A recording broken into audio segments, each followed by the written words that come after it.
Je voudrais commencer cette conférence par une petite histoire que j'ai vécue mardi dernier et qui est vraiment le reflet de ce dont je veux parler ce soir. Mardi dernier, ma fille rentre de l'école, ma fille aînée, Justine, avec une amie à elle qui a à peu près le même âge, elle va avoir 15 ans. Et en rentrant, elle me dit « Alors maman, ta conférence, ça y est, t'as préparé ?» Oui, oui. Et son amie lui dit « Ah bon, tu fais une conférence ?» J'ai dit « Oui. » C'est quoi le sujet? Et ma fille répond « Le sujet, c'est sur la maltraitance. » Ah, mais moi, je n'ai pas été battue. J'ai dit « C'est bien, c'est rare, mais c'est bien. » Et j'ai dit « Tu n'as donc jamais reçu de fessées ?» Ah si, bien sûr, mais les fessées, c'est pas la même chose. Les fessées, c'était pour me remettre les idées en place. Et elle me dit là-dessus, et puis ça fait du bien à maman. Alors,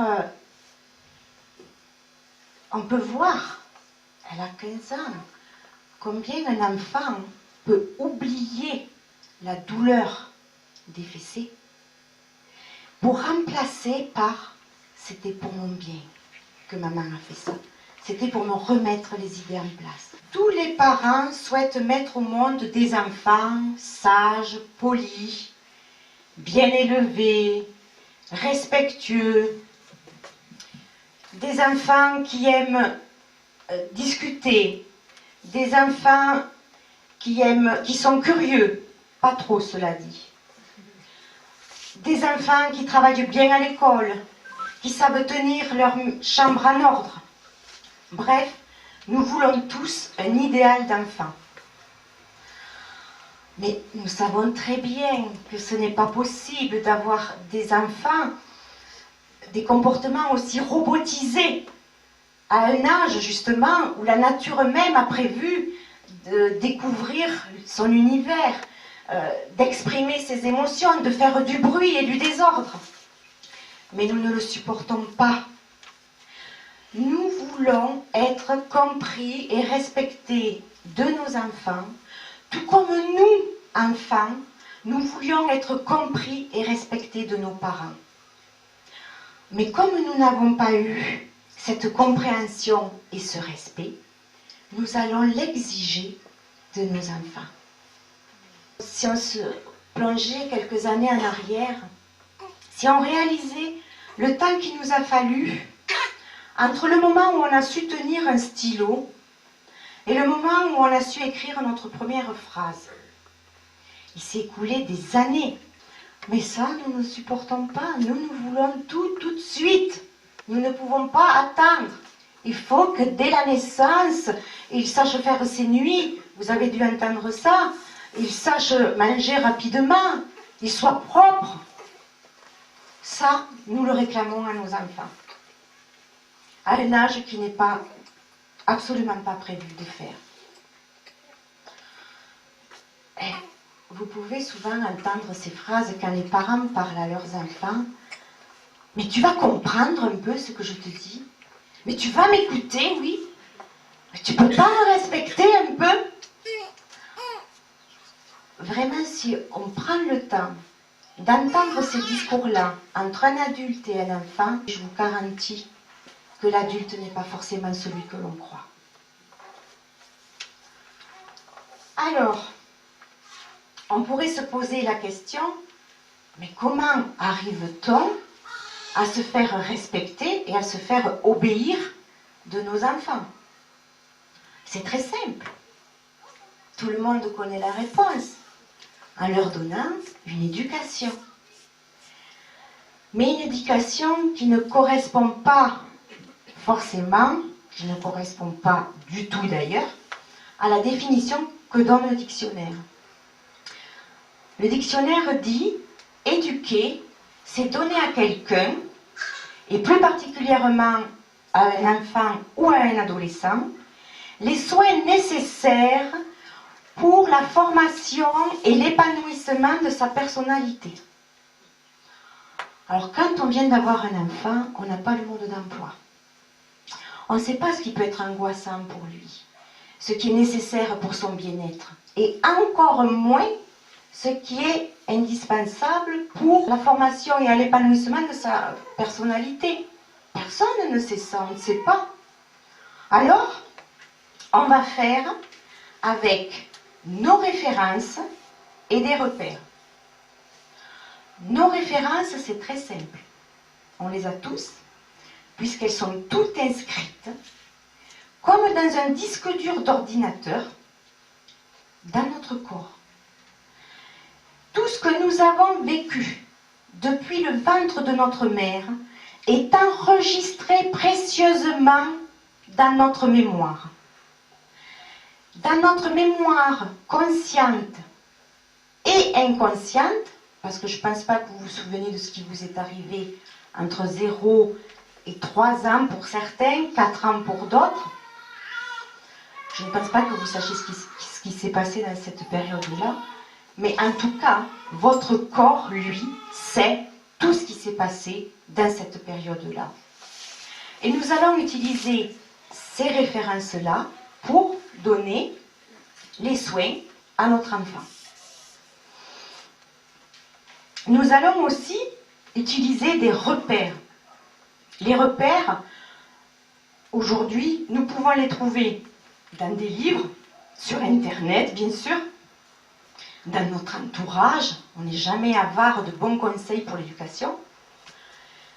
Mais on s'aperçoit que malgré les repères, on va toujours agir avec les informations qui sont inscrites dans notre corps. Il peut être très facile d'atteindre notre objectif, de se faire obéir et respecter de nos enfants. C'est très facile de formater un petit enfant à l'obéissance. Si on prend l'exemple d'un bébé, a priori, tout le monde sait que l'espèce humaine naît sans la parole. On n'est pas pourvu de nos verbes à la naissance. A priori, tout le monde sait ça. Alors, seuls les pleurs peuvent manifester un besoin. Si l'enfant pleure, c'est qu'il a besoin de quelque chose. On vient de lui donner à manger, il a la couche propre. De quoi il a besoin encore? C'est des caprices. Donc, on va apprendre à notre enfant qu'on n'est pas à son service et qu'il va devoir apprendre à patienter. Donc, je vais le laisser pleurer une demi-heure, 10 minutes, 1 heure, ça existe, pour qu'il apprenne à patienter. Tout à l'heure, je vous parlerai des conséquences de ça, entre autres. C'est terrible pour un bébé. Je peux aussi lui apprendre à obéir dès qu'il commence à marcher à 4 pattes, aux alentours de 6 mois, peut-être plus, 8 mois, oui, plutôt 8 mois, à ne pas toucher les choses interdites et précieuses de la maison. Parce que personne ne pense qu'on a un bébé de 9 mois à la maison qui commence à crapahuter et que les objets précieux, il ne faut pas les laisser à leur portée. Alors pour leur apprendre, parce qu'il y en a beaucoup qui diront « je ne vais quand même pas commencer à retirer toutes les affaires de ma maison, c'est quand même ici chez moi », il doit apprendre lui à ne pas les toucher. Alors dès qu'il va commencer à toucher, on va le taper sur les mains pour lui apprendre à ne pas toucher. On va le taper sur la fesse pour lui apprendre à ne pas toucher ça. Il y a aussi la possibilité de tirer les oreilles à un enfant pour ne pas toucher les bonbons du supermarché. Je vous dis ça quand je l'ai écrit, parce que j'avais quelque chose en mémoire. Au mois de décembre, j'étais au magasin Weldon, période de Noël, c'est très beau, c'est intéressant. Et il y avait un garçon et une fille qui couraient dans la grande allée centrale. C'était frère et sœur, je pense. La fille avait 7 ans. D'un coup, le père surgit, il attrape sa fille par l'oreille, il l'a soulevée presque, 7 ans, c'est grand quand même, hein, ça fait pas mal pour un enfant. En tout cas, je l'ai vu grande, au moins là. Il l'a soulevée comme ça, jusqu'au rayon où il était, et il a dit, maintenant t'as compris, tu bouges pas, d'accord? Je peux vous garantir que cette fille n'a pas bougé. Elle n'a pas versé une larme, elle avait le visage meurtri, elle se tenait l'oreille. Elle souffrait le martyre. Et elle était toute rouge. C'est terrible. C'est terrible de voir ça. Et ça, nous le voyons tous les jours. Hein. Nous le voyons, ça, tous les jours. Il y a une autre chose aussi qui est très intéressante, que vous avez tous entendu si vous avez eu des enfants. Ne le prends pas dans les bras, parce qu'après, tu vas trop le gâter. Tu vas devenir son esclave. Tu n'en feras rien. Alors, il ne faut pas faire ça. Il ne faut surtout pas lui donner des mauvaises habitudes. Un enfant n'a besoin que de ça, des bras de sa mère. Bon. On peut aussi... je pense que peut-être vous avez tous vu ça une fois dans votre vie. Une mère ou un père qui se promène dans la rue avec le petit enfant à la main, et le petit enfant lâche la main et court pour traverser la rue. Vous avez tous vu ça, je suis sûre. J'ai assisté déjà au moins 2 fois à ça dans ma vie. En tout cas, 2 fois où je l'ai vu. C'est pas pareil. Avant, je ne le voyais pas. Il se prend une raclée. Il est tapé. Tu t'apprendras à ne pas lâcher la main pour traverser la rue. Terrible. En le privant de ce qu'il aime, tant qu'il n'aura pas fait ce qu'on lui a demandé de faire.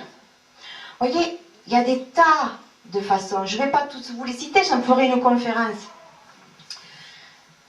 Tout ce que vous pouvez voir vous-même à la sortie des écoles. Je parlerai des maîtresses tout à l'heure ou des professeurs. Parce que tout ce que vous pouvez voir à la sortie des écoles, dans les rues, dans les supermarchés, toutes ces manières-là pour se faire obéir de nos enfants sont utilisées. Alors, bien sûr, ces manières s'avèrent totalement radicales. C'est évident. N'importe quel enfant se soumet à un état de peur. N'importe quel enfant, n'importe quelle personne. Pas quel enfant. Vous les premiers, hein, vous auriez un monstre 6 fois plus grand que vous, qui vous agresse. Vous n'irez pas riposter. Hein. Moi non plus. Hein. Je vois un homme plus grand que moi dans la rue, plus fort, je ne vais pas. Hein. Je ne fais pas ça. Donc, n'importe qui peut se soumettre dans un état de peur. C'est pas difficile. En tout cas, pour les enfants, ça marche un certain temps. À l'adolescence, là, vous allez le payer. Vous allez le payer très cher. Et à l'adolescence, malheureusement, le pied est parti. C'est pas facile à récupérer. On pourrait se dire, mais est-ce là l'objectif des parents?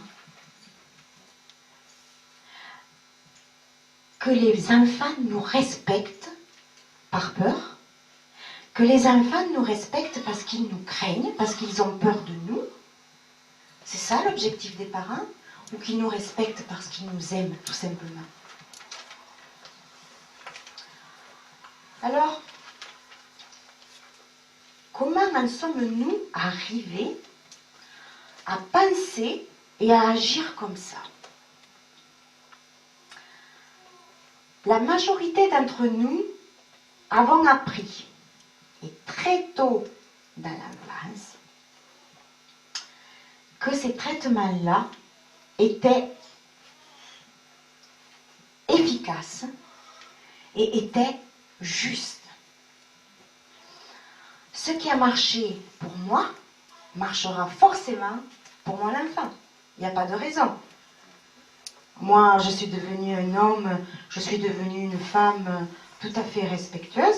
Il n'y a pas de raison que mon enfant ne soit pas respectueux avec ces traitements-là.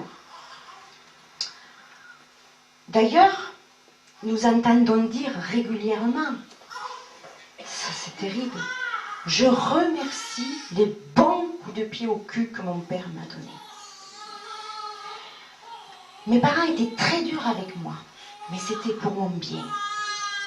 D'ailleurs, toutes les émissions de télé que vous pouvez regarder en passant par Mireille Dumas, en passant par Delarue, toutes ces vedettes qui viennent témoigner de leur passé douloureux, toutes, mais toutes, regardez bien, elles rigolent, elles minimisent, elles comprennent tous leurs parents qui ont fait comme ça avec eux. Mais c'est très grave de voir ça à la télé. C'est très grave. On le voit déjà partout, ils nous le mettent en plus à la télé. C'est très grave, parce que ça veut dire qu'on va faire la même chose avec nos enfants, sans se soucier nullement si ça peut avoir des conséquences ou pas sur lui. On est persuadé que c'est bon. Et c'est diffusé à la télé. Mais, croyez-vous sincèrement, quand vous venez de voir un enfant qui vient de se faire humilier dans la rue, qui vient de se faire frapper, croyez-vous sincèrement que cet enfant-là, il regarde son père, sa mère, parce qu'il est beaucoup plus petit comme ça, et il lui dit « Oh, merci, papa, parce que je sais que c'est pour mon bien que tu fais ça. Oh, merci, maman, parce que je sais que c'est par amour que tu fais ça pour moi. » Jamais de la vie. Regardez-le bien, cet enfant. Regardez-le bien. Cet enfant-là, il n'a pas d'autre choix que de se soumettre au silence. Cet enfant-là, il n'a pas d'autre choix que de rester dans l'isolement toute sa vie. Dans un isolement terrible, effroyable. Et c'est dans cette douleur, souvent insoutenable, que l'enfant va, avec toutes ses ressources, mettre des mécanismes de protection pour pouvoir continuer à vivre avec ces parents-là. Parce que ces parents-là sont les seuls qui peuvent répondre à leurs besoins, en tout cas besoins primaires, c'est-à-dire avoir un logement, avoir chaud l'hiver, avoir à manger et poursuivre une scolarité.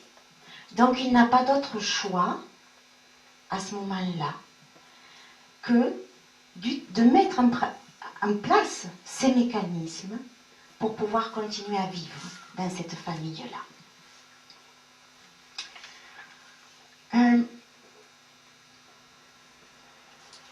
L'enfant, quand il vient d'être frappé et d'être humilié, il va se couper totalement de lui pour faire place à la confusion dans son cerveau et à des sentiments ambivalents et inappropriés. Alors la confusion, j'explique ce que c'est.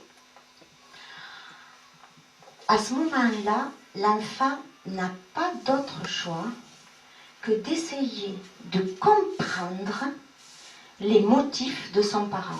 Il va se couper de ce qu'il ressent, parce que s'il ne se coupait pas, là, un enfant qui vit ça, c'est la terreur qu'il sent, c'est la peur, c'est peut-être même la rage d'être ainsi traité. Mais l'adulte est si grand qu'il le plonge dans la terreur. Et coupé de ce qu'il ressent à ce moment-là, il va élaborer dans son cerveau la compréhension.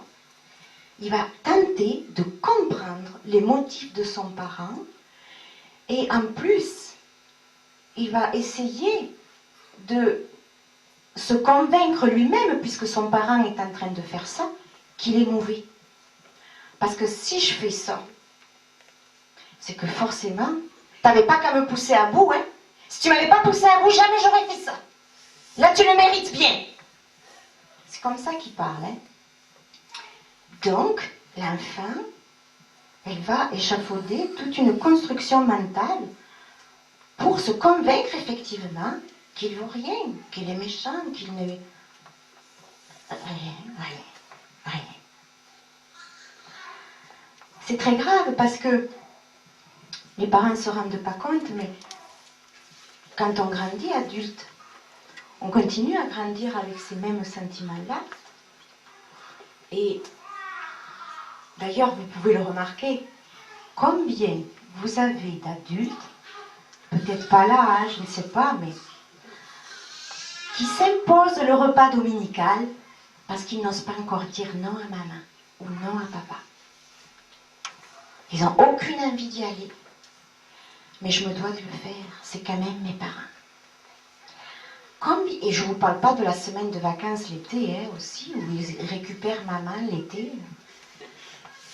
Parce que si je refuse maman, déjà elle est en dépression, ça va être terrible pour elle, elle pourrait mourir.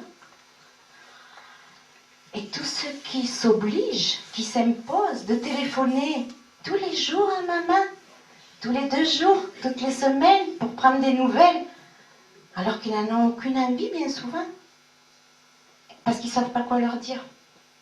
Mais bon, ils ont fait leur devoir, de bons enfants bien éduqués, ce qu'on leur a appris. Il y en a qui vont manger tous les dimanches chez maman, c'est ça que vous rigolez?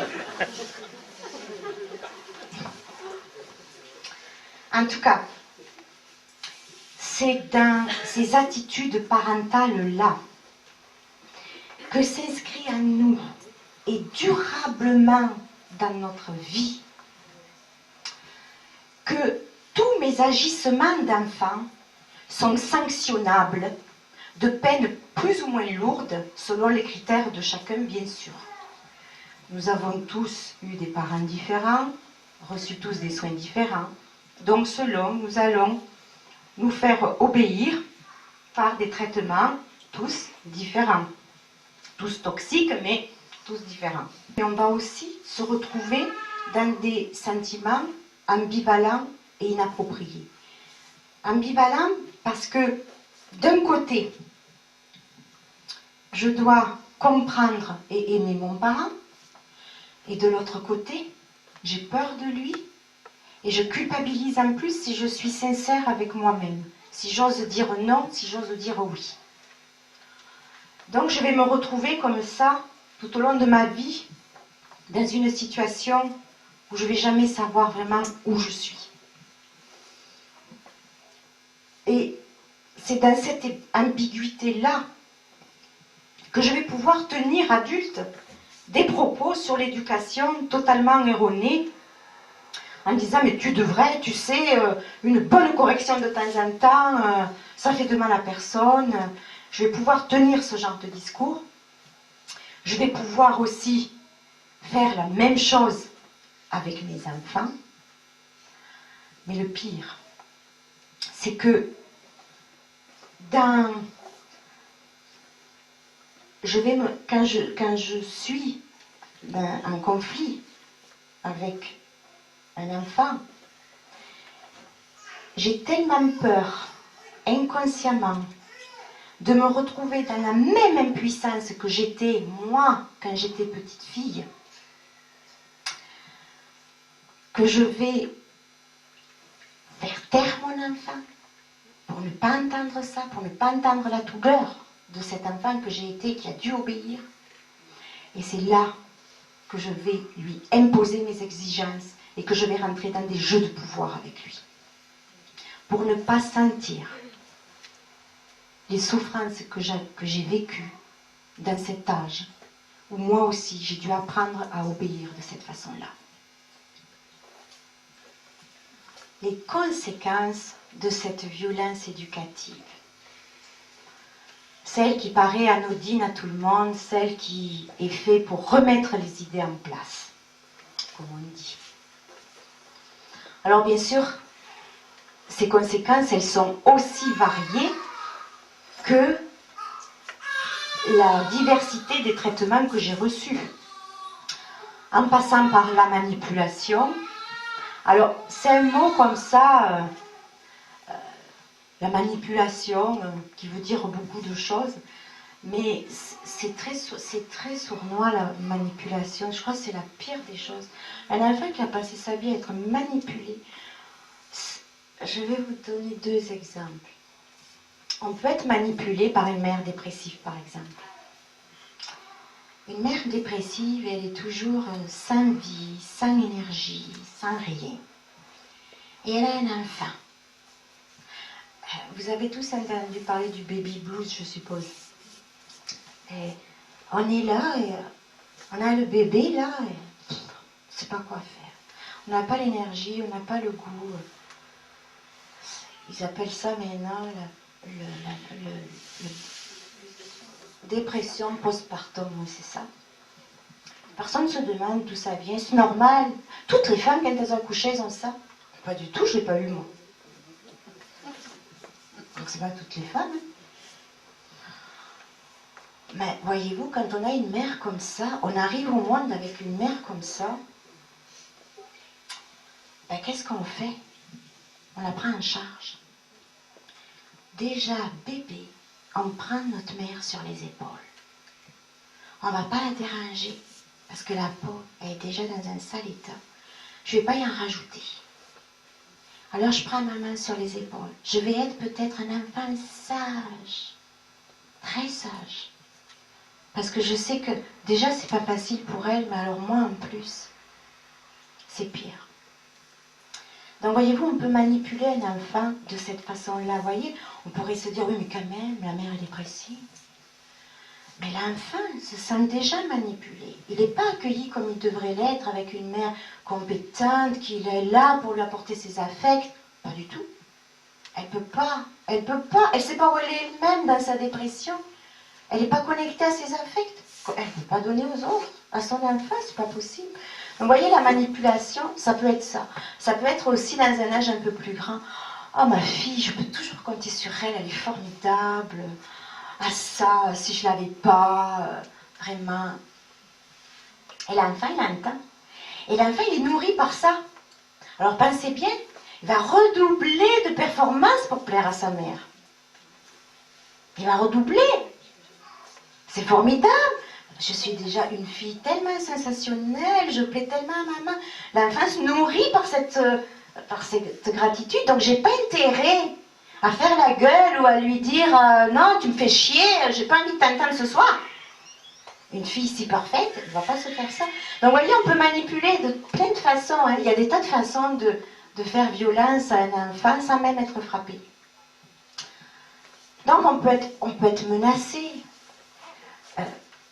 tapé bien sûr, abandonné. Alors je ne parle pas forcément abandonné dans le sens physique où la mère refuse son enfant, va le faire adopter. Je ne parle pas de cet abandon-là.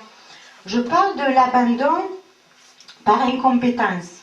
Un enfant qui ne reçoit pas d'affect à la naissance est abandonné par sa mère, par ses deux parents. C'est un abandon. On peut sentir l'abandon toute notre vie, rien que pour ça. Et ça, on peut le sentir, le vivre, dès le début de notre existence. Parce que je vous ai dit, même dans le ventre de sa mère, on peut se sentir abandonné. Là, hein. On peut se sentir même en danger. Si déjà, dans le ventre de ma mère, j'entends ma mère hurler sans arrêt avec le frère aîné, avec la soeur aînée, ou se chicaner avec mon mari, je peux vous garantir que l'enfant, là, celles-là, en général, ils n'ont pas des accouchements bien sereins. Souvent, ils ont des accouchements médicalisés. L'enfant a peur de sortir. Je vous ai préparé un graphique qui est fait par des scientifiques, un scientifique américain. Un graphique qui montre le développement de la croissance du corps et du cerveau. Et on peut s'apercevoir que la courbe de croissance, vous voyez, ça part de 0 à 20 ans. Elle évolue jusqu'à 20 ans à peu près de cette façon-là. Le cerveau, on peut s'apercevoir qu'il évolue entre 0 et 4 ans.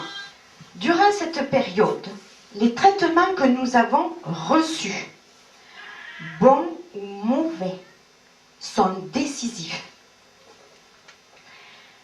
et vont être enregistrés chez nous, comme je vous l'ai dit tout à l'heure, comme justes et efficaces. Certes, comme je vous l'ai dit, on peut obtenir rapidement obéissance de la part d'un enfant. C'est très facile. Un enfant sans défense, totalement dépendant de nous, mais à quel prix? Au prix où son intégrité, son épanouissement, subira des blessures inguérissables si personne n'intervient en sa faveur. La deuxième diapo, elle est très ensoleillée. Alors un enfant, à sa naissance, ça c'est le bon fonctionnement de l'organisme. L'organisme devrait fonctionner de cette façon-là, c'est-à-dire, j'ai des émotions. Tous les enfants naissent avec des émotions. Tous. Tous. Il y en a 4 principalement. La colère, la peur, la tristesse et la joie. Ces émotions sont indispensables pour que je puisse fonctionner sereinement et normalement. Alors, derrière chaque émotion que l'enfant va manifester, il y a un besoin. Alors, ce n'est pas le besoin de vous embêter là, hein. Quand le bébé pleure, que la couche est changée, et qu'il a tété, quand il pleure, il a peut-être besoin d'autre chose. Un enfant a besoin d'affect pour pouvoir se construire. Mais les affects, on ne sait pas ce que c'est. Les besoins d'un bébé, d'un enfant, on ne sait pas ce que c'est. On ne sait pas de quoi il a besoin. Alors, je vous ai fait une petite liste exhaustive, bien sûr, vous allez certainement en rajouter. Mais un enfant a besoin de protection, de sécurité. Imaginez-vous un bébé qu'on laisse pleurer, seul, parce qu'il faut qu'il apprenne que je ne suis pas à son service. Il est dans des émotions de terreur, un bébé qui pleure.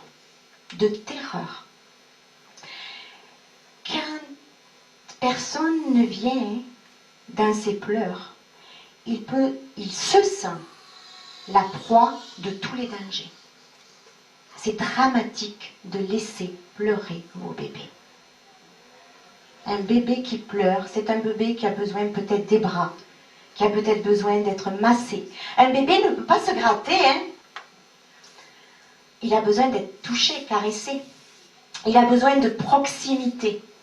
Proximité, ça veut dire du contact,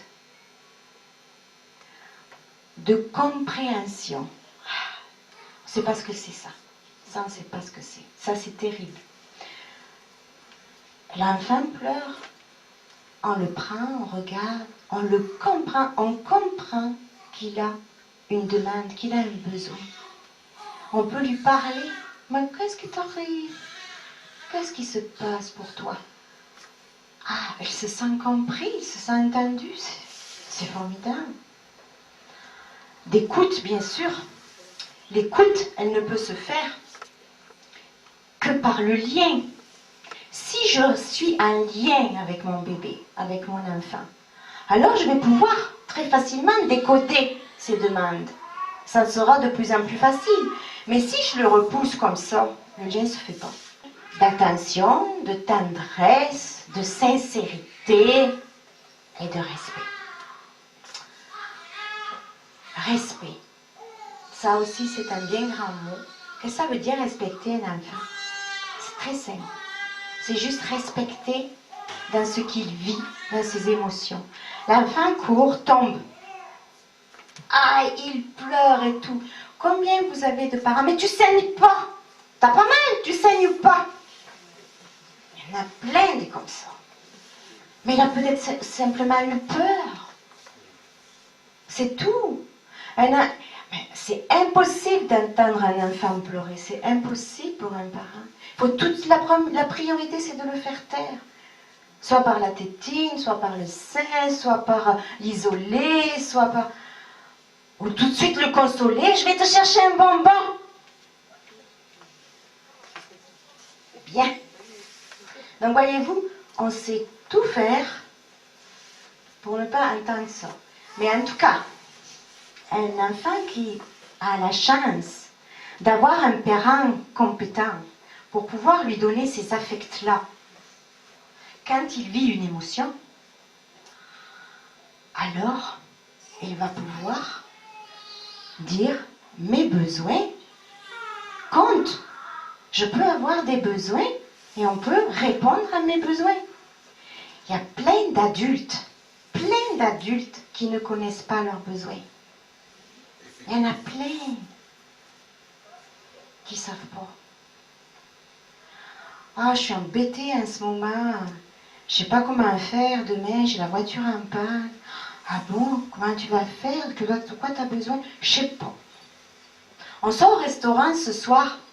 Ah oui, où tu veux aller? Je ne sais pas, mais je te fais confiance, toi tu sais toujours tout. Tu sais que tu connais les meilleurs endroits que moi. On sait pas prendre la place. Derrière la colère, j'ai besoin de me défendre, de montrer mon identité, de dire oh là, stop, là non. Là c'est pas juste ça. Là ça je mérite pas ça. Derrière la peur, j'ai besoin d'être rassurée. Tout simplement, si vous rassurez votre enfant quand il a peur, si vous lui avez donné ça très tôt, ça passe dans 5 minutes. Si je suis triste, j'ai besoin d'être câlinée, d'être consolée, d'être prise comme ça. C'est pas fait. Arrête de pleurer, tu vas pas pleurer en plus, hein? Ça, c'est faire. Et la joie demande juste à être exprimée. Vous savez qu'il y a plein d'enfants qui ne peuvent pas. Maman, j'ai eu un 10 aujourd'hui en mathématiques. Et alors, t'as pas de quoi te réjouir, t'as eu 5 en orthographe hier. Mais même la joie est interdite. Même d'être heureux, d'être content, c'est pas possible. Donc, derrière toute émotion, j'ai des besoins. Et si le parent apprend à respecter ça chez le bébé, mais vous allez faire des adolescents et des adultes formidables qui connaîtront leurs besoins. Si je connais mes besoins, je peux faire des demandes. Ah oui, j'aurais besoin effectivement, une autre voiture pour demain puisque la mienne est en panne. Pourrais-tu me prêter la tienne? C'est simple, hein? Il y en a plein qui ne savent pas. Donc, quand je peux fonctionner ici, de cette façon-là, on peut voir là-haut au niveau du cerveau. J'ai fait les 2 lobes du cerveau droit, cerveau gauche, je vais faire simple. Je ne vais pas vous faire un cours sur le cerveau, d'abord j'en serais incapable. Mais le cerveau droit, c'est l'hémisphère des émotions. Le cerveau gauche, c'est l'hémisphère de la compréhension, de la logique, du comprendre, justement. Et quand je peux recevoir ces affects-là, que je connais, que je peux exprimer mes émotions et que je connais mes besoins, que je peux faire des demandes, alors vous voyez, entre le lobe, le cerveau droit, le cerveau gauche, les connexions peuvent se faire facilement. Voilà, ça c'était la belle partie, n'est-ce pas? Quand un enfant est respecté dans ses affects, quand il est nourri de ces affects-là. Il y en a beaucoup qui parlent de « Ah, moi, mes parents, ils m'ont aimé, j'ai pas de problème avec mes parents, non, tout était bien dans mon enfance. » Mais qu'est-ce qui était si bien? Alors, on réfléchit déjà. Ah oui, je me souviens une fois, il m'a amené à la pêche. Mon père m'a amené à la pêche. Après, parce que ça avait l'air si bien, il doit y avoir plein de choses derrière, là. Ah oui, je me souviens aussi. Mais j'étais plus grande, j'avais 16 ans. On passe déjà. Il m'a mis la main sur l'épaule. Ben voyez ces 2 petits trucs-là. Aller à la pêche et la main sur l'épaule une fois. Ça la nourrit pour toute sa vie. Cet enfant-là ne connaît pas les affects. Mais ça, là, il a eu 2 fois quelque chose comme ça. Et s'est nourri de ça. Alors, un enfant dont on a respecté son intégrité deviendra un adolescent et un adulte, mais ouvert, compréhensif, un adulte qui saura où il est, n'aura pas besoin de manger le Prozac. Quand un enfant est nourri de ces affects-là, il pourra avoir confiance en son parent. Parce qu'il sait que le parent sait le protéger. Un enfant qui a été nourri aura confiance en lui. Le nombre de personnes que j'entends, oui, mais j'ai pas confiance en moi. Combien j'entends ça, j'ai pas confiance en moi. Si on n'est pas nourri là d'affect, on ne peut pas, on ne connaît pas ses besoins, on ne connaît pas ses émotions. On ne peut pas se faire confiance. On fait confiance à quoi? On est construit sur rien, là, sur du rien. Je comprends qu'on n'ait pas confiance en soi. On osera demander combien il y en a, ils sont paumés en ville. Ils font le tour de la ville pour chercher un plat. Mais tu peux pas ouvrir la fenêtre et demander à quelqu'un où on est? Ah non, non, non. Je fais tout seul. C'est comme ça que j'ai appris dans mon isolement. On connaîtra nos besoins. On saura se défendre quand ça sera nécessaire. Combien il y en a qui subissent des tas d'affaires sans jamais rien dire? Mon Dieu.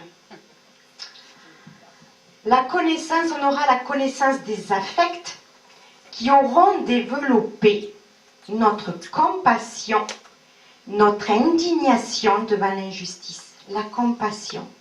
Quand on n'a pas reçu d'affect, on est dépourvu totalement de compassion. La compassion, c'est ce que je pourrais avoir quand je vois un enfant dans la rue se faire battre. Ah, que ça fait mal. La compassion, c'est vraiment une personne qui va me raconter quelque chose de terrible. Et plutôt que de lui dire « Ah mais oui, tu sais, moi aussi !» je vais la comprendre. Mon Dieu, que ça devait être terrible pour toi. C'est terrible, tellement terrible de voir ça. Quand on n'a pas eu d'affect, on est incapable d'avoir de la compassion. On peut avoir beaucoup de pitié, mais pas de la compassion.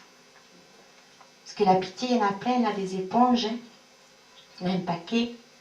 Ah, il rentre à la maison, la copine vient de lui raconter les horreurs. C'est elle qui les a vécues, on dirait. L'indignation. S'indigner. Mais comment tu as pu vivre ça? Mais c'est terrible. S'indigner devant l'injustice. Personne ne sait faire ça. Une mère qui vient te dire, mais tu sais, tu devrais lui donner une fessée, hein, parce que là, tu n'es pas fini, hein, tu n'es pas sorti de l'auberge, si tu continues comme ça, là. L'indignation serait, mais comment tu peux dire ça? Mais c'est incroyable de pouvoir dire ça. Mais faut-il pas avoir de cœur pour pouvoir dire quelque chose comme ça? C'est pas faire ça. On a peur. On saura transmettre les affects à nos enfants si nous-mêmes on en a été nourris. Ça sera une évidence pour nous. Ça sera très facile. Ces affects-là, ce sera très facile de les redistribuer.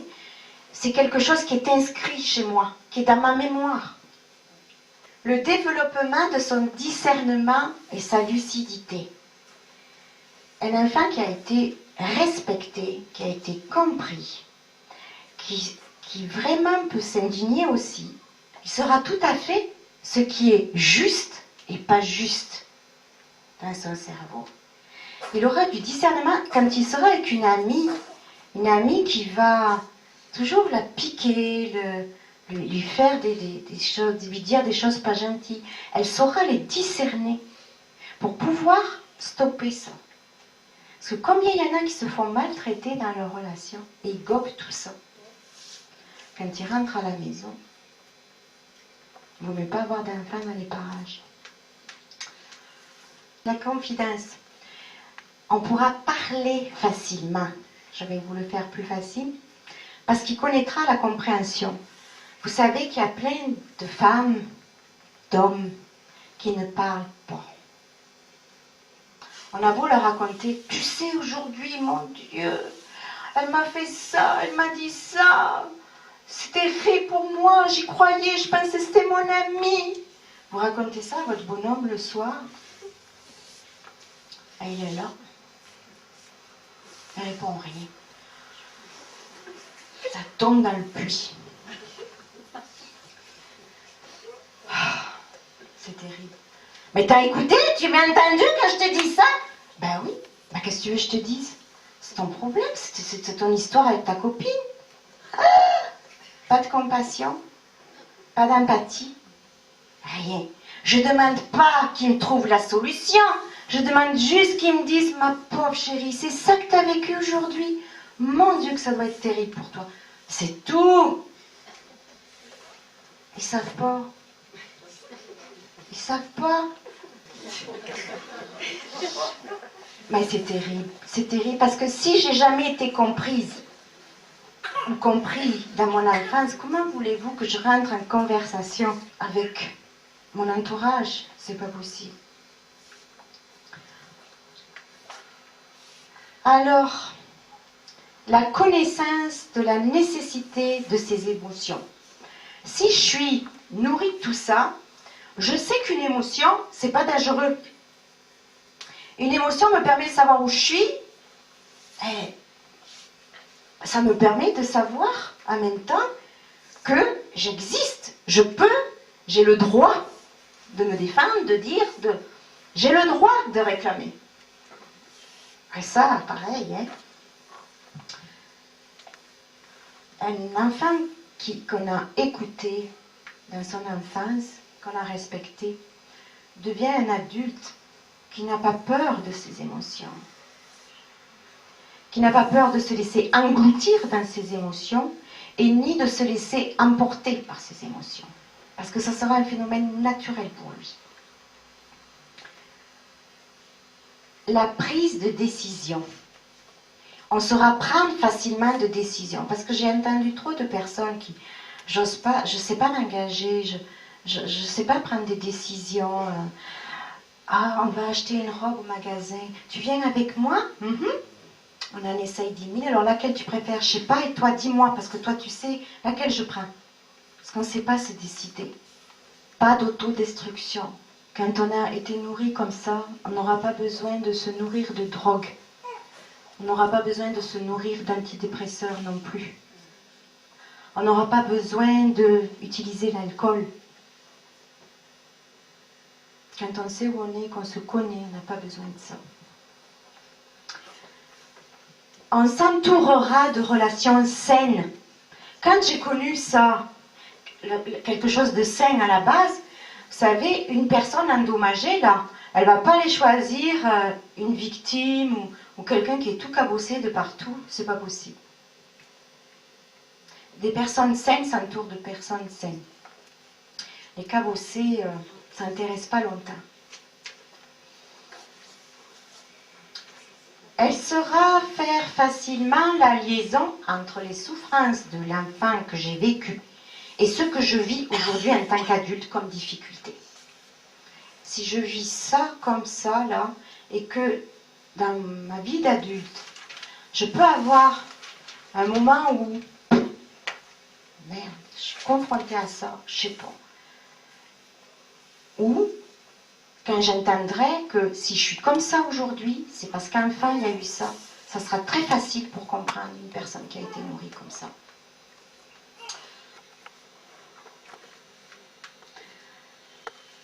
Quand on ne répond pas à mes affects, quand on ne me nourrit pas de ça, et qu'on m'empêche ici de vivre mes émotions, qu'on me laisse pleurer bébé, qu'on me dise arrête de pleurer maintenant ça suffit, quand toutes les fois où je suis menacée, dès que j'exprime quelque chose là, je suis obligée donc de refouler mes émotions, de tout garder ici. Je ne saurais pas faire de demande. Et ici, voyez-vous, il n'y a plus la connexion qui se fait entre les deux cerveaux. Je serai plutôt cerveau gauche à toujours essayer de comprendre les motifs de pourquoi on me traite comme ça. Mais j'ai appris ici à être coupée. Il perdra la confiance en son parent. Il ne peut pas avoir confiance en lui. Quelqu'un qui n'est pas nourri d'affect. Parce qu'il sait très bien que le parent ne peut pas le protéger. Il doit se débrouiller seul, l'enfant. Et il refusera même de l'aide à l'âge adulte.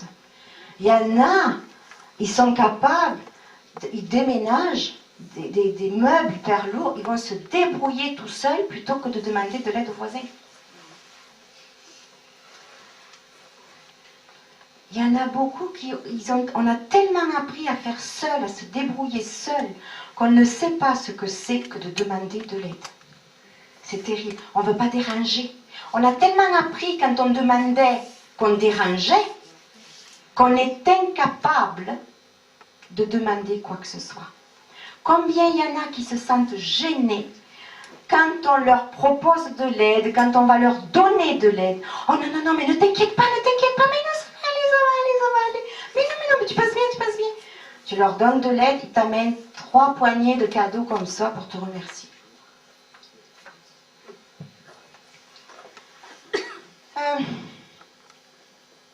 Les brimades, les humiliations, les coups le figeront dans la peur et le contrôle des représailles. Ça veut dire que toute ma vie, tout ce que je vais faire, tout ce que je vais oser faire, va faire que je vais avoir peur de le faire. J'ai appris qu'on me... Mais tu vois pas ce que tu fais là? Mais tu peux pas faire attention? Donc toutes les initiatives que je vais prendre risquent d'être difficiles pour moi de les prendre parce que je sais qu'il y a toujours une sanction derrière qui peut m'arriver. On est toujours dans le contrôle de ce qui pourrait nous arriver si jamais je faisais ceci ou cela. Pour ne pas sentir la douleur d'être ainsi traité et l'insécurité dans laquelle il vit, il idéalisera ses parents pour dénier ce qui lui arrive. Ça, c'est ce que je vous disais tout à l'heure. L'enfant n'a pas d'autre choix que de comprendre son parent et de l'aimer, puisque c'est le seul qui puisse lui permettre de répondre à ses besoins primaires.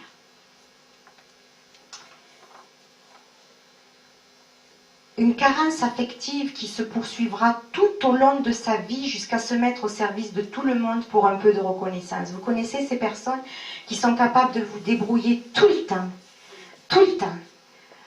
Ah, mais je vais le faire pour toi, je vais te rendre service, n'est-ce pas? Tu connais ça, toi? Ils sont capables de se mettre en 4 pour rendre service. Juste pour avoir... Ah, tu sais, Régine, je peux tellement compter sur toi. Ça me fait tellement plaisir. À chaque fois, tu es présente.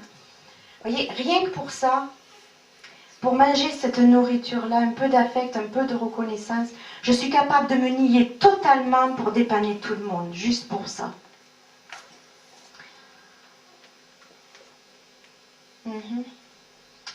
Il est dans la confusion par manque de vrais repères.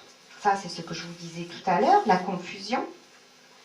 Il ne peut pas discerner une situation douloureuse parce qu'il n'a pas la notion de la douceur. Il ne peut pas transmettre les affects parce qu'il n'en a pas été nourri lui-même. Il n'a pas la possibilité d'avoir des besoins parce ils sont rejetés, ces besoins, minimisés ou annulés. Et plus tard, il pensera ne pas avoir de besoins et pire que tout, il jugera ceux qui en ont. Regarde la scène là. Elle a encore eu besoin de s'acheter un pantalon. Elle fait sa pétasse, oui. C'est incroyable. Eh ben, 2 voitures maintenant. Ils sont à la retraite tous les 2. Il faudrait mieux de prendre le vélo, oui. Enfin, quand on n'a pas été nourri d'affect, c'est obligatoire que nous sommes toujours dans le jugement. Toujours. Il n'a pas accès à ses demandes, puisque tout lui est imposé. Et plus tard, il sera incapable de demander quelque chose, même de l'aide.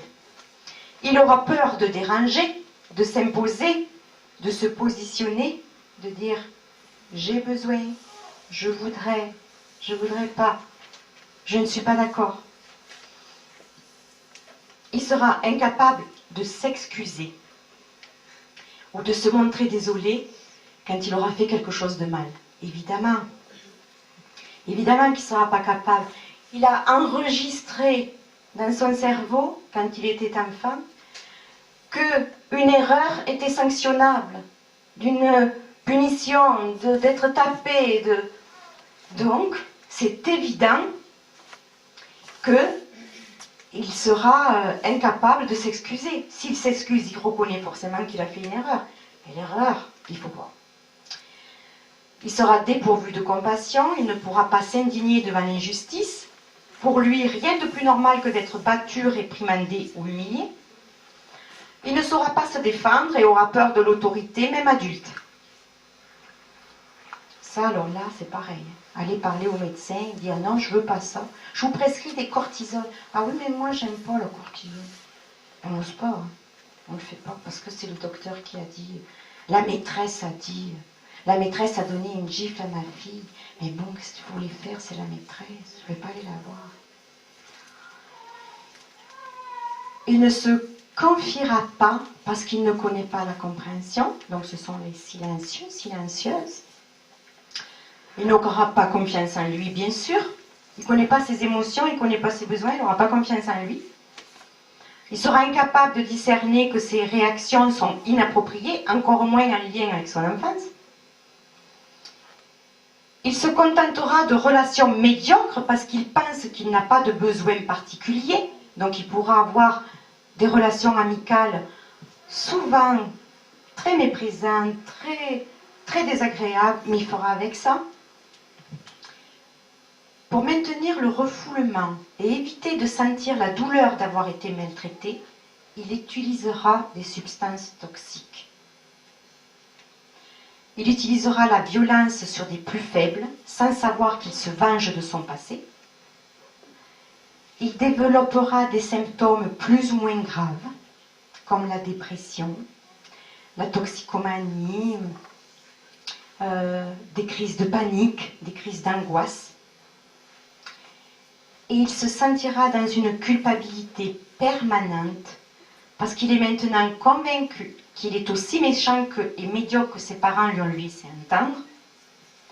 Et c'est dans cette culpabilité consciente ou inconsciente la plupart du temps qu'il se soumettra dans des relations toxiques pour lui, parce qu'il préférera se nier ou s'annuler plutôt que de risquer de faire mal à quelqu'un. Je sais que la plus grande crainte des parents est de fabriquer des enfants rois. Je crois que tout le monde entend parler de ça. Tout le monde a peur de laisser tout faire à leurs enfants. Alors pour ça, ils vont leur apprendre très tôt qui c'est qui commande. Alors, ça nous fait très peur de faire des enfants rois. Alors pour plein de raisons, bien sûr, je vais vous en dire deux peut-être. La première étant, je ne voudrais pas que mon entourage me critique sur ce que je fais. Je crois qu'une mère qui entend, mais si tu lui avais donné des fessées plus tôt, tu n'en serais pas là aujourd'hui. Je peux vous garantir qu'une mère qui attend ça dans la journée, le soir elle rentre, au premier cri de son enfant, elle lui en colle une, je ne vous dis pas comment. Mais c'est surtout pour ne pas se retrouver dans cette impuissance que nous étions nous-mêmes, alors que nous étions enfants, que nous préférons rester dans le déni de ce qui nous est arrivé pour prendre le pouvoir sur nos enfants. C'est beaucoup plus facile de rester dans le déni de ce qu'on a vécu en prenant le pouvoir sur eux. Alors maintenant, je vais prendre une personne. Monsieur, vous voulez venir avec moi? Oui, vous avez le profil. Vous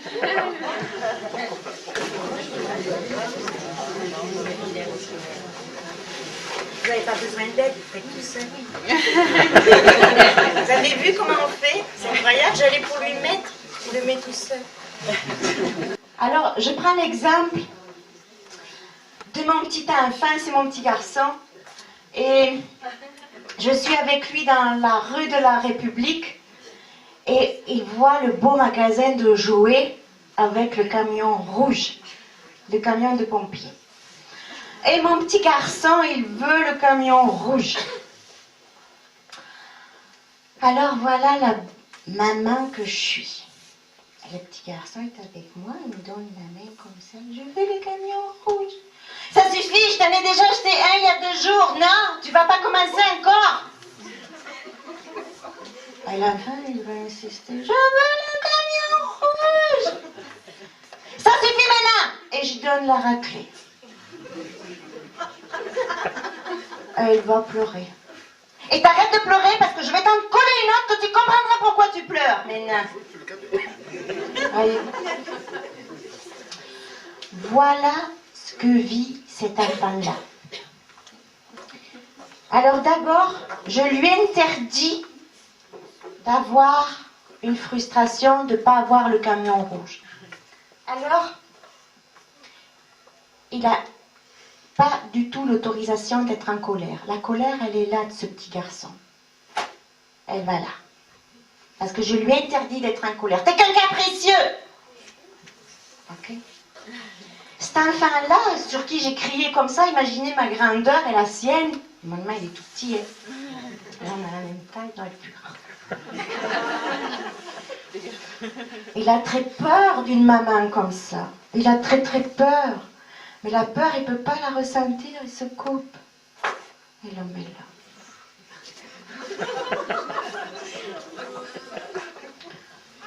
Mais cet enfant-là, il est aussi très triste de ne pas avoir eu le camion rouge. Mais la tristesse, vous avez vu ce que je lui ai dit. Arrête de pleurer parce que tu vas vraiment comprendre pourquoi tu pleures maintenant. La tristesse, il n'a pas droit, il la met là. Il ravale ses larmes. C'est comme la petite fille dans le Weldom, là. Il le met là. Il serait peut-être enragé contre moi que je puisse faire ça. Une mère comme moi, il y a de quoi être enragé, non? Je le mets là. Il ne peut pas. Alors voilà, ferme le sac à dos. Ça va, monsieur? Et là, écoutez bien. Il a 3 ans, hein, c'est son petit cartable pour aller à l'école. Et il va aller à l'école. C'est là que je plains les maîtresses. Vraiment, c'est là que je plains les professeurs et les maîtresses. Parce qu'il part à l'école avec ça dans le dos. C'est lourd, non? Ça commence. Ça, vous le prenez dans la main comme ça. Il part avec ça à l'école. Voilà avec quoi vos enfants vont voir leur maîtresse adorée. Avec un sac à dos aussi lourd que ça. Quand il arrive à l'école, voyez toutes ces émotions refoulées, ça se gangrène. C'est de la gangrène, ça, c'est de la... Il n'y a rien de plus venimeux que ça. Ça s'appelle une fabrique de bombes à retardement. Je suis en train de fabriquer une bombe à retardement. Parce que vous voyez ce qu'il a dans le sac à dos? Ça va péter. Ça va péter. Ça va péter sur qui? Le premier gamin à l'école, plus faible que lui, celui qui est comme ça, là, il va se prendre tout dans la tête. C'est l'histoire de la petite fille de 3 ans qui arrive à l'école. Ma maman m'a donné une gifle hier soir. Elle ose le dire à la maîtresse. Et la maîtresse, mais si elle t'a donné une gifle, ta maman, c'est que tu l'as mérité. Il faut comprendre aussi, tu sais, les mamans. Ça, là, il va le prendre dans la cour de récréation ou dans la classe, peut-être même. Pourquoi je plains les maîtresses? Ça grossit. Parce qu'imaginez si je fais ça à 3 ans, il y a longtemps que je fais ça avec mon enfant. Donc ça, là... Attends, on va le lever, parce que ça va trop loin. Ça, là... Je vais bien me faire aider. Oui. Non, fais-moi. On va pousser. Ça, là, c'est la bombe. Ça se multiplie par 10, par 100, par 1000. C'est avec ça que je pète les voitures quand j'ai 16 ans, que je vais mettre le feu aux bagnoles à 16 ans dans la cité. C'est avec ça que je prends une mitraillette et que je tue 22 élèves dans la classe. C'est avec ça. C'est nous qui fabriquons ça. C'est nous qui fabriquons ces mères qui arrivent à tuer leurs enfants quand ils ont 2 mois. Parce qu'ils les ont trop battus. C'est ça que nous sommes en train de fabriquer. Mais personne ne veut à ça. Elle doit être folle. C'est dans les gènes. C'est nouveau ça. Les suicidaires, c'est dans les gènes, c'est génétique. Les pédophiles, c'est dans les gènes. Personne pense que si on est pédophile, c'est qu'on a été abusé sexuellement. Personne. Personne ne voit ça. Merci monsieur, c'était gentil pour moi. Voyez-vous ce que nous sommes en train de faire avec nos enfants? Avec cette violence éducative-là, nous fabriquons des futurs meurtriers. Nous fabriquons des terroristes. Nous fabriquons des assassins. Imaginons la même chose. Le petit garçon est avec moi, il veut le camion rouge. Et je passe avec lui, je dis oui, qu'est-ce que tu ferais avec ce camion rouge? Je pourrais jouer parce qu'avec le camion bleu, tu comprends. Ah oui, pourquoi pas, c'est une bonne idée. Mais je veux le camion. Oui, j'ai bien entendu que tu veux le camion, mais je ne vais pas acheter ce camion. Tu n'es pas tu es méchant, tu n'es pas gentil, je veux le camion. Là, il est en train de manifester son mécontentement. C'est ça que nous arrêtons là. C'est ça que nous arrêtons. On ne sait pas entendre la colère de nos enfants. Et si je lui dis, ah oui, tu n'es vraiment pas content de ne pas avoir le camion là, c'est vraiment quelque chose pour toi qui était important et tu ne peux pas l'avoir. Si vous comprenez cet enfant qui vit ça, la colère, elle passe dans 5-10 minutes. Ça va passer aux pleurs. Parce que bien sûr, il ne va pas avoir le camion. Donc, c'est comme un deuil qu'il doit faire de ce camion. Et ça vient par les pleurs. Et je peux prendre mon enfant et le consoler à ce moment-là. Voyez-vous, en faisant ça, je n'ai pas laissé tout faire. J'ai juste écouté sa colère. Je n'ai pas acheté le camion. Et les gens appellent ça laisser tout faire. C'est ça qui est grave. Mais j'ai pas fait. J'ai pas acheté le camion. J'ai juste écouté mon enfant dans sa frustration. C'est tout ce que j'ai fait. Comment remédier? Il est encore très courant aujourd'hui de croire que les enfants n'ont pas de sentiments, que ce que nous faisons subir à nos enfants n'a pas de conséquences sur lui. En tout cas, moins que chez nous les adultes. Et que tout ce qu'on peut leur faire subir, c'est un moindre mal. D'ailleurs, on dit bien que frapper un chien, c'est cruel. Frapper un adulte, c'est une agression. Frapper un enfant, ça s'appelle de l'éducation. Mais est-ce que cela ne suffit pas pour mettre clairement et nettement en évidence qu'il y a une anomalie qui perturbe notre cerveau comme une grosse lésion, comme un énorme trou à l'endroit justement où on devrait avoir de l'empathie pour les enfants, un adulte reste insensible. Voyez-vous ce que cette éducation a fait chez nous, a laissé comme trace chez nous. Le cerveau de tous les enfants qui ont été frappés garde des séquelles. Parce que presque tous les adultes sont insensibles à la violence que subissent les enfants. Tous les enfants à problème expriment la blessure de son intégrité, justement, qui débute très tôt dans la vie, entre 0 et 4 ans. Et ces blessures-là, la plupart du temps, restent refoulées. On ne se souvient pas de ce qu'on nous a fait à cet âge-là, pour qu'on apprenne à obéir. Pour qu'à 5 ans, 6 ans, on soit déjà des petits-enfants, des petits robots. On ne sait pas ce qu'on a subi. Alice Miller, qui est le premier auteur à avoir écrit sur les conséquences de la violence éducative de façon très simple, sans détour, avec beaucoup de courage d'ailleurs, dit ceci. Pour soulever la chape qui pèse sur cette isolation que subit l'enfant quand il est frappé, soulève la chape de cette peur dans laquelle il vit, dire la vérité aux enfants. Dire la vérité aux enfants, c'est « Nous t'avons battu alors que tu étais encore petit.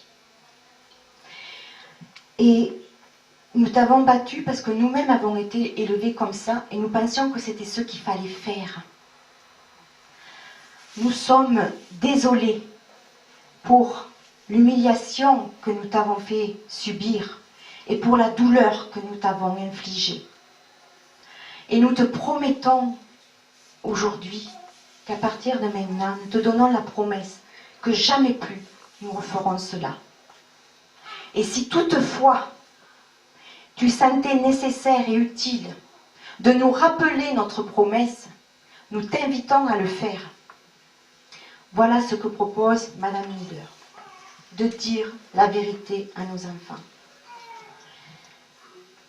Ces informations ne seront pas une révélation pour votre enfant, comme je vous l'ai dit, tout est déjà inscrit dans son corps. Il sait ça déjà depuis longtemps.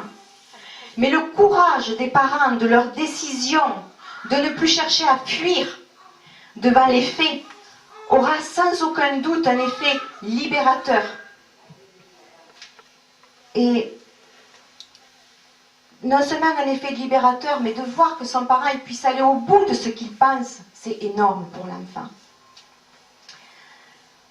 Pour le respect de l'enfant, de la vérité, pour la dignité de nos enfants, plutôt que d'utiliser la violence ou le manque de contrôle que l'on peut avoir avec eux.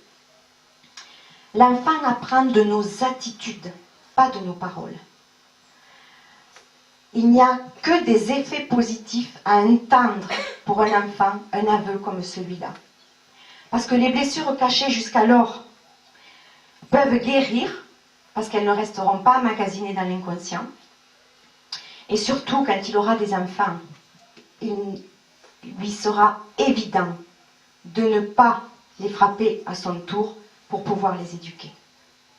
Alors bien sûr que certains parents se moqueront de ce discours-là, mais ce n'est pas étonnant. On a tous eu peur de faire des erreurs. Alors reconnaître qu'on a fait une erreur à un enfant, j'ai toujours peur de qu'est-ce qui va m'arriver si je dis que j'ai fait une erreur. C'est pourquoi on n'ose pas parler à nos enfants. Mais je pense malgré tout qu'il y a des parents qui veulent faire différemment avec leurs enfants, qui veulent essayer de ne plus les violenter pour se faire obéir et respecter. Mais ils n'en ont pas les moyens, ils ne savent pas comment le faire. Ils ne savent pas comment s'y prendre. Un enfant à qui l'on a dit la vérité peut développer toutes ses potentialités. Il n'est pas question d'excuses de la part des parents. Parce que les excuses, elles attendent un pardon. Et un pardon pour déculpabiliser le parent. C'est trop demander à un enfant. Donc ce discours-là n'est pas fait dans un but d'excuse. Il s'agit de donner une information, mais qui confirme ce que l'enfant sait déjà. C'est le moment d'accorder une place centrale à l'enfant, un moment privilégié avec lui, pour juste lui permettre de sentir ce qu'il entend et ce qu'il dit et ce qu'il vit.